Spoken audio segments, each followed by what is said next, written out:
YCP విధ్వంసక పాలన నుంచి కూటమి ప్రభుత్వంలో అభివృద్ధి వైపుకు అడుగులు వేస్తున్నామని హోంమంత్రి అనిత అన్నారు. రాష్ట్రంలో శాంతి భద్రతలు అదుపులో ఉండడంతో పెట్టుబడులు వస్తున్నాయని తెలిపారు. ఒకప్పుడు ఫ్యాక్షనిజంకు అడ్రస్గా మారిన రాయలసీమను సీఎం చంద్రబాబు అభివృద్ధికి చిరునామాగా మారుస్తున్నారని కొనియాడారు.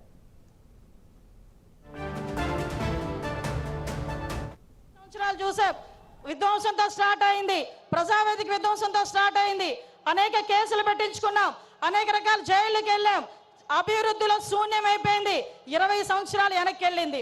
అభివృద్ధిలో ఎందుకు ముందుకు రాలేకపోయింది అంటే శాంతి భద్రతల మీద వాళ్ళకి పట్టు లేక, కనీసం వాళ్ళ భద్రత మీద వాళ్ళు కనీసం శ్రద్ధ చూపకపోవడం వల్ల ఈ రోజు మళ్ళా అదే శాంతి భద్రతల మీద భద్రత మీద శ్రద్ధ చూపించారు. కాబట్టి మన నాయకుడి మీద ఉన్న నమ్మకంతో ఈ రోజు అనేకమైన కంపెనీలు ఈ రోజు వస్తున్నాయి.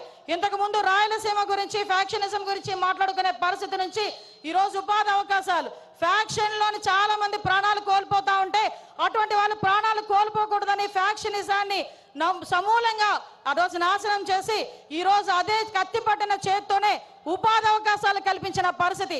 ఈ రోజు రాయలసీమలో ఉన్న ప్రతి మహిళ కూడా ఇంట్లోని చంద్రబాబు నాయుడు గారు బొమ్మ పెట్టుకోవాలి. ఎందుకనంటే ఏ రోజైనా కత్తి పట్టిన మగాడు బయటికి వెళ్తే మళ్ళా తిరిగి ప్రాణాలతో వస్తాడో రాడో తెలియని పరిస్థితి నుంచి ఈ రోజు నా భర్త క్షేమంగా వస్తాడు.